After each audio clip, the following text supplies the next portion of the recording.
జూబ్లీహిల్స్ ఎన్నిక వేళ మళ్ళొక్కసారి కేసీఆర్ బయటికి వచ్చి లేదంటే ఇంటర్నల్ మీటింగ్స్లో మాట్లాడినంతా కూడా మీడియాలో చూస్తున్నాం.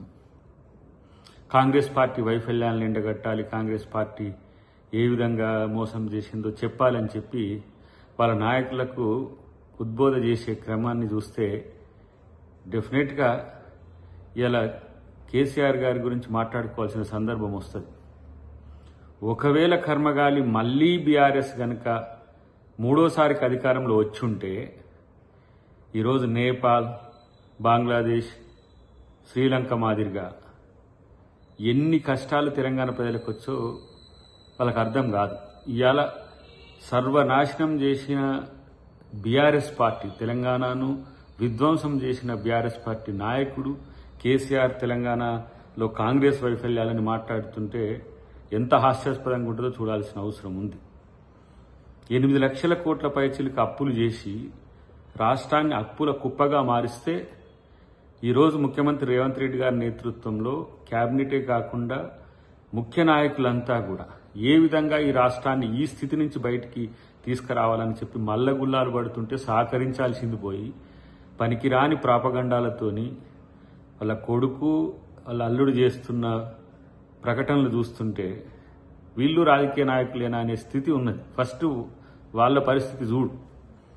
పోలీస్ వ్యవస్థ మీద కానీ లేకపోతే రాజకీయ వ్యవస్థ మీద కానీ ఓడిపోతే ఇంత అసహనం, ఇంత ఏమంటాము దుగ్ధపూరిత స్టేట్మెంట్స్ ఇవ్వడం అనేది నిజంగా కేసీఆర్ కుటుంబానికో లేకపోతే టీఆర్ఎస్ పార్టీకో చెల్లు తప్పితే ఇలాంటి పనికిమాలిన స్టేట్మెంట్స్ ద్వారా ఏమొస్తుంది?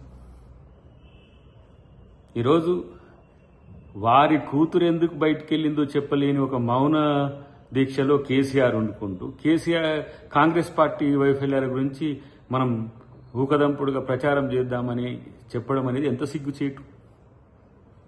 ఇలా నువ్వు ఏ పరిస్థితుల్లో ఈ స్టేట్ను కాంగ్రెస్ పార్టీ చేతిలో పెట్టిపోయినావు, ఎలాంటి పరిస్థితుల నుంచి సరిదిద్ది రేవంత్ రెడ్డి గారి ఈ రాష్ట్ర ఆర్థిక స్థితినే కాదు ఇక్కడ ఉన్న సామాజిక స్థితిని, రాజకీయ స్థితిని ఏ విధంగా మెరుగుపరుస్తుందో కనీసం వాటిని మెచ్చుకోలేకపోయినా ఇలాంటి ప్రచారాలతో, వ్యతిరేక ప్రచారాలతో లేకపోతే ఏమంటారు గోబెల్ ప్రచారాలతో ఇలా కాంగ్రెస్ ప్రభుత్వాన్నో కాంగ్రెస్ పార్టీనో ఆరోపించాలని చూస్తే తెలంగాణ ప్రజలేమీ తెలివి తక్కువ వాళ్ళు గారు.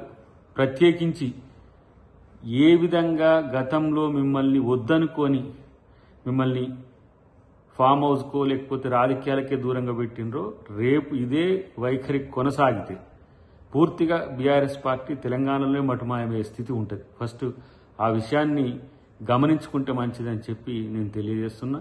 అంతేకాకుండా తెలంగాణ రాజకీయాలలో కొత్త ఒరవడి తీసుకురావడం అనేది ఇలా రేవంత్ రెడ్డి గారు చేస్తుండ్రు. దాన్ని పూర్తి స్థాయిలో జీర్ణించుకోలేకనే బీఆర్ఎస్ పార్టీ నాయకులు ఒక కాలకేయుల మాదిరిగా, ఒక సైకోలుగా లేదంటే ఇంకా చెప్పాలంటే ఒక జిలస్ మైండ్తో చేస్తున్న వాదనలు తెలంగాణ ప్రజలు కానీ జూబ్లీహిల్స్ ప్రజలు కానీ పట్టించుకోకండి అని చెప్పి కోరుకుంటున్నాం.